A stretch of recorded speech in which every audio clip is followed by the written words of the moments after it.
Before legendaries were handed out in cutscenes and events, they were mysteries. Rumors on the playground, a silhouette at the end of a cave, a Pokemon you didn't even know existed until you stumbled into it. Today we're taking a trip back through that feeling and tier listing every legendary Pokemon, part 2.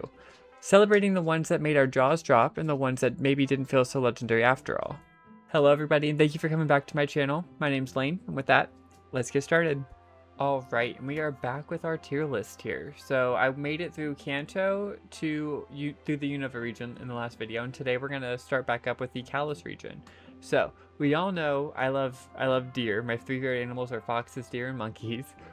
Really have nothing to do with each other, but hey, we're gonna go with it. So Xerneas is gonna go all the way up to fantastic for me. The coloration alone on its like actual form, where it's got like the antlers with all of the colors off of it. I love the black and the blue together. The gold accents on it, just fantastic design. And yeah, I could continue to go on, but yeah, Xerneas is a very, very cool Pokemon. After my video where I went through the Pokemon Snap timeline, I definitely got more respect and more love for Xerneas. So yeah, I could go on forever about Xerneas. I think it's really, really cool. Yveltal, or Yveltal, I don't know how you say it. I like its bacon design. I'll put it up above Lugia. I think that the coloration of it's really, really cool. I do like the red and the black together. It's very, very unique. But overall, this Pokemon is very, very cool. I do like that they even changed it to where Xerneas came out of a tree and he came out of a cocoon. Very, very cool. Yeah, I think that the lore behind the Kalos trio is very, very unique. Yveltal is probably my least favorite out of the three, though. Zygarde is going to go above... I'll put him here. I'll put him above Ho-Oh and Darkrai, and... Oh, I said that out loud. I think I like Darkrai there. I think that's good. I love that they made Zygarde feel so forgotten. By the way, if you see me petting a dog, that I'm petting my dog. One of them, because she won't leave me alone. Zygarde is a very, very cool Pokemon. I love that they made him look like he was forgotten for years, and then they even tied back in the fact that he was in Alola for him to learn the move that would end up like the final move that he used at the end of Legends EA. Like, very, very cool. I love the overall, like, the overarching story of Zygarde. I don't think it was intended. I definitely think that Zygarde was more of like an afterthought.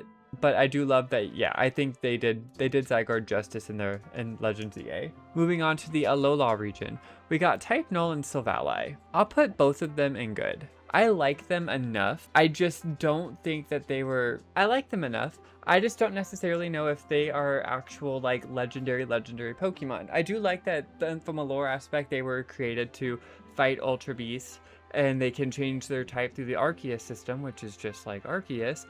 And I do like that aspect of it, but I don't know if I would actually consider them to be legendary. It's also one of the only legendary Pokemon that is ever captured by your rival, which is really cool. I do enjoy that, so you know, I might bump them up. I think I'll like them better there.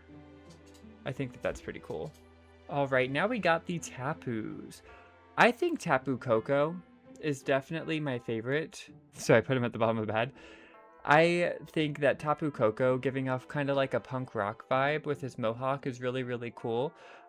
Having the electric fairy type, which was I think previously only with Dendene, is really, really neat. I do enjoy it a lot. The color scheme's really cool. Overall, just really, really cool. Now we got Tapu Lele, who I like less. I think that Tapu Lele is neat enough. I like that all of the Tapus can like... they have the surge abilities so that they can go ahead and just automatically set up the terrains that they're involved with, but overall Tapu Lele is just not one of my favorite Pokemon. I don't think that when it's like in its shell it changes enough or it looks cool enough, but yeah, overall it's fine. I just don't love it. Tapu Bulu is probably my least favorite. I think it just looks too bulky, and it doesn't look, this is gonna sound weird, it doesn't look human enough, like when it's out of its form. Like, I don't know. I just don't like it. I don't like that it doesn't have actual, like, hands. It's got hooves, which, I mean, it makes sense because it's supposed to be a bull. But I just, not for me, design-wise. I feel like they could have done a lot better. Tapu Fini is definitely up there. I'll put it here. I like the purple and blue and black design. Overall, really, really cool. I do like the Tapus, by the way. I know it sounds like I don't, but overall, they're very, very cool with the lore aspect of them being guardian deities of the Alola region. Just very, very cool in that regard. But yeah, I think this is where I'm going to have to leave them. Next, we got Cosmog. It's probably going to be a hot take, but Cosmog's going to go up to the top of amazing for design and story alone. I love the gradient from the purple to the dark blue to the light blue and the sparkles in it. Just overall, Cosmog has a really, really cool design, like being cosmic gas or something. I don't know. It's, I guess, cosmic smog. Cosmog. But very, very cool. And then the fact that you go through the entire Alola games with Nebby, just very, very cool. You get like that kind of attachment vibe with it. Pretty cool. So yeah, he's gonna go up amazing. Cosmoem, bad. One, smallest Pokemon with the heaviest weight. It's the densest Pokemon in the entire world. Like how this one is more dense than anything and Wailord is less dense than anything. Pretty cool. I do actually really, really enjoy Cosmoem. I just don't think it was a necessary evolution. I don't think they needed to include a middle evolution for Solgaleo and Lunala, but it's fine, I guess. Now for Lunala, I'm going to put it directly behind Cosmoem. I prefer Lunala over Solgaleo. Mainly from a design aspect. I think it looking like a bat and it having like the moon aspect of it is very, very cool. I think that it looking like a bat and it being involved with the like nighttime aspect and it kind of looking more like nighttime makes a lot more sense. Solgaleo, it pretty much to me just looks like a white lion. I understand where the fur coming off of its mane is supposed to look like the sun, and that's pretty cool, but I do prefer it less than Lunala, so I'm gonna put it right there. I do like the idea of it them both being like alchemy related. That's pretty neat, pretty unique for designs, but yeah, overall just not for me compared to Lunala. We got Necrozma. Necrozma. Jesus. Yeah, I like Necrozma. I like it a lot. I just can't say its name. I think that the idea of it being like the absence of light and it's a prism is very, very, very cool. The fact that it can merge with Lunala, Solgaleo, very, very cool. We have that like repeating aspect from Kyurem being here, and they do it like for 3 generations in a row, which is pretty unique. But yeah, overall, I think that Necrozma, jeez, is very, very cool. I do like this Pokemon a lot. Next, we have the Darkest Day trio. We start with Zacian, and I think Zacian's very cool. Where do I want to put it, though? How cool do I think it is? Right there. I mean, I love the meme of it, like, having a sword, and it, like, it's a dog with a sword. Like, that's really all it is. And then there's that whole, like, video of it. What do you have? A knife! No! And that being what it's holding. But yeah, anyways, I do like Zacian a lot. I think it's really cool that it's actually like stated to have a gender, which a lot of these Pokemon don't. They're genderless, but that's pretty cool, pretty unique. Then we have its older brother, Zamazenta, who I do like the name of, surprisingly enough. And I do like its coloration and its crown form. I do like the darker blue. I think that that's pretty cool. I do like that it's also just a dog with a shield. But overall, very, very cool Pokemon. I really do enjoy these 2 dog Pokemon. I don't know. The lore of them like potentially being like deceased when you meet them the first time is interesting. Interesting for sure.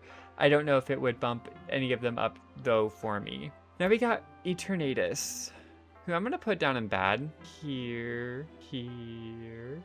Now, Eternatus is really cool because it was our first poison type and only poison type legendary Pokemon at this time.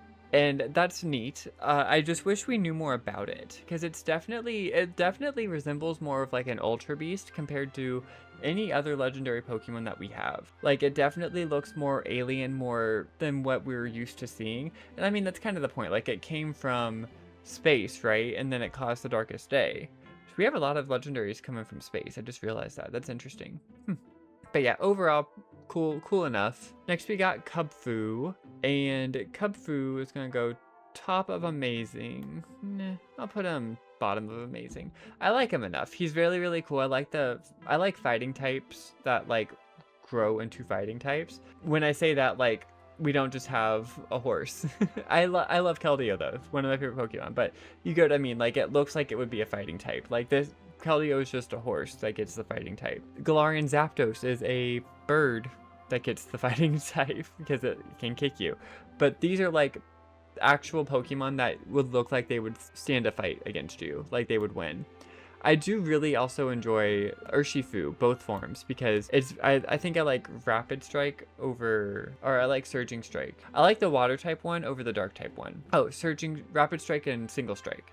I think that the idea of it being more like Tai Chi related is really cool versus it being more aggressive. Yeah, very, very cool. I love the Urshifu designs. Very, very neat. Next we got Regieleki and Regidrago.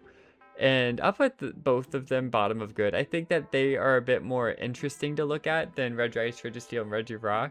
Mainly just because, I mean, Regidrago is made up of pure draconic energy. That's pretty neat, and he represents the medieval age. And then we got Regieleki, the fastest Pokemon ever, and it is made up of pure electricity. Very, very neat. I do enjoy that. I think what is interesting to me about Regidrago is that it is, what is draconic energy, you know, like what qualifies that. So it's interesting, very interesting.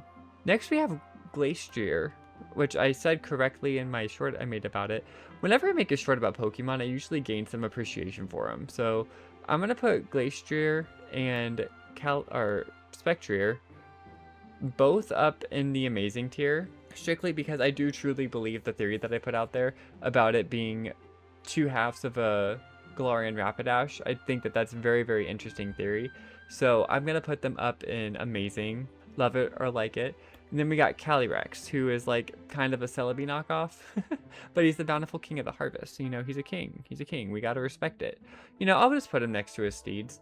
I think that it's really cool that we once again have another form of Pokemon fusion happening with this.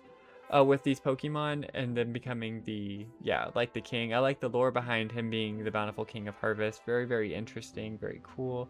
Overall, really neat Pokemon. Next we got Enamorus, who I'm gonna put above its brethren. Like I said in the last video, I think it's really interesting that they gave each Pokemon in this trio, I guess quartet now, a season, because the legendary birds were supposed to do that, but they didn't have anything for fall. So yeah, Enamorus is spring, Landorus is summer, Tornadus is fall, and then Tornadus is winter, and then Thundurus is fall. That took me way too long to get there. But I just think that that's really, really cool how they kept it going. The Therian form for Enamorus is really interesting too. I know that there's some real world lore behind that with all of these Pokemon. So yeah, overall neat. It's cool enough. I don't care for its normal design. It just kind of looks scary personally. But like they just put lipstick on Thundurus and they toned down the muscle and gave it a scarf.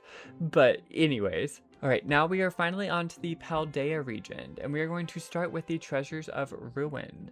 Now, this tier list isn't including any of the DLC Pokemon, so I'll probably include Pokemon like Ogerpon and all of them in the mythical one, because I can't modify this one. So I don't know why they didn't include those Pokemon here, but I'll include Ogerpon and like the Pecharunt and all of them in the next video, so bear with me for that. I do apologize.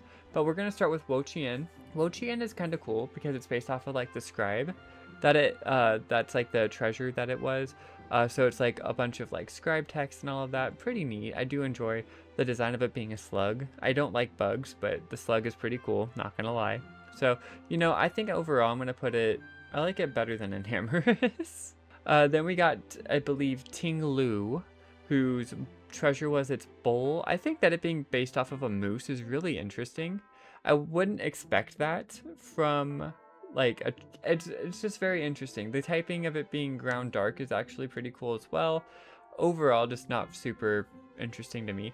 Wo-Chien being based off of it's a slug, but it's not bug type, is actually pretty weird to me because it's grass type. But I guess that kind of gives it some additional points. So, you know, I'll bump it up. I'll put it above Palkia. Next up, we got Qian Pao, who's probably my favorite out of the three. I love ice types. I think that it being based off of like a weasel cat mix is pretty cool. It having the sword that it's a treasure of being broken in half in its mouth. Pretty cool. I think overall that this Pokemon is just super, super interesting. once again, Ice is my favorite type. I like Ice Dark types, Weavile. And this is apparently Weavile, but on steroids, so you know, it is what it is. Now we got Chiyu, who I think by far out of all of these has the best design. It being a fire goldfish is just crazy interesting to me. I think that it having the beads of ruin in its eyes, super interesting. Just overall, and it's shiny, amazing. Like, have you seen it? Really, really cool. Really phenomenal. But yeah, overall, Chiyu is just a very, very cool Pokemon. Next up, we have Koraidon, who I'm going to put here. I think that I definitely prefer more of the ancient-looking dragon fighting type than I do Miraidon. I think that overall, I think the design fits better, especially in that opening sequence that we got from it being first released. Miraidon was looking kind of sketch. But yeah, overall, I think Koraidon's the better pick here. I like the colors. I like that.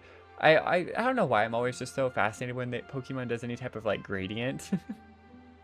But overall, just really, really cool design. I like Koraidon a lot. And next we have Miraidon, finally, for this tier list.